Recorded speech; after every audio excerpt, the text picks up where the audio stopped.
नमस्कार साथियों। कल से मेरे खिलाफ एक स्क्रिप्टेड कैंपेन चलाया जा रहा है। सेम भाषा, सेम बातें, सेम आरोप। ये कोई कोइंसिडेंस नहीं है, बल्कि एक कोऑर्डिनेटेड अटैक है। पहले मैंने सोचा कि मुझे इसका जवाब नहीं देना चाहिए।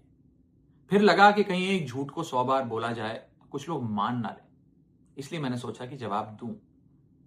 आम आदमी पार्टी ने 3 आरोप लगाते हुए ये कहा कि इन 3 आरोपों की वजह से हम राघव चड्ढा को पार्लियामेंट में बोलने का मौका नहीं देंगे। राघव चड्ढा के पार्लियामेंट में बोलने पर रोक इसलिए लगाई गई क्योंकि उन्होंने ये 3 गलतियां करी। मैं एक एक करके इन तीनों पर आपसे बात करना चाहूंगा।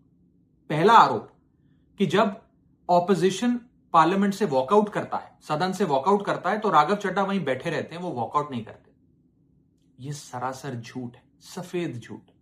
मैं चुनौती देता हूं, एक इंस्टेंस, एक दिन ऐसा बताइए जब ऑपोजिशन ने वॉकआउट किया हो और मैंने उनका साथ ना दिया हो, मैं साथ में वॉकआउट नहीं किया हो। और पार्लियामेंट में तो हर जगह सीसीटीवी कैमरा है। आप सीसीटीवी कैमरा निकाल कर दिखा दीजिए, दूध का दूध और पानी का पानी हो जाएगा।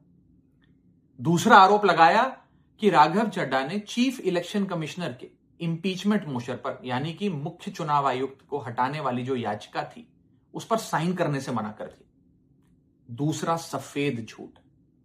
ना मुझे आम आदमी पार्टी के किसी भी नेता ने इस मोशन पर साइन करने के लिए कहा, ना औपचारिक तौर पर कहा, ना अनौपचारिक तौर पर कहा। और आम आदमी पार्टी के राज्यसभा में कुल 10 सांसद हैं, जिनमें से 6 या 7 सांसदों ने इस मोशन पर खुद ही साइन नहीं किया। तो भला इसमें मेरी क्या गलती? खाली सारा दोष मुझ पर ही क्यों मढ़ा जा रहा है?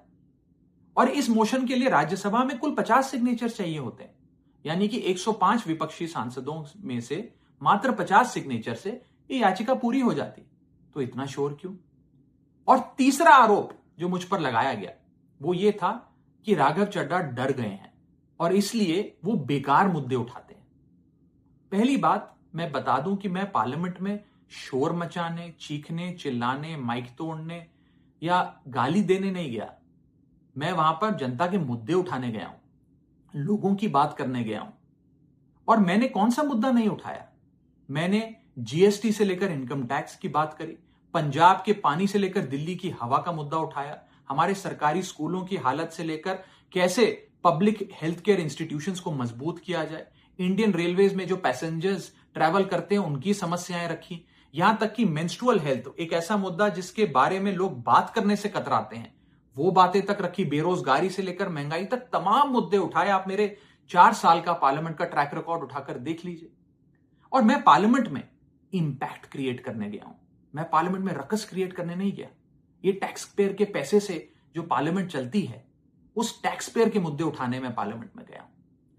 अंत में मैं बस इतना कहना चाहता हूं कि जो लोग आज मुझ पर आरोप लगा रहे हैं, झूठे आरोप लगा रहे हैं, कि हर झूठ को बेनकाब किया जाएगा और हर सवाल का जवाब दिया जाएगा, क्योंकि मैं घायल हूं, इसीलिए घातक हूं। जय हिंद।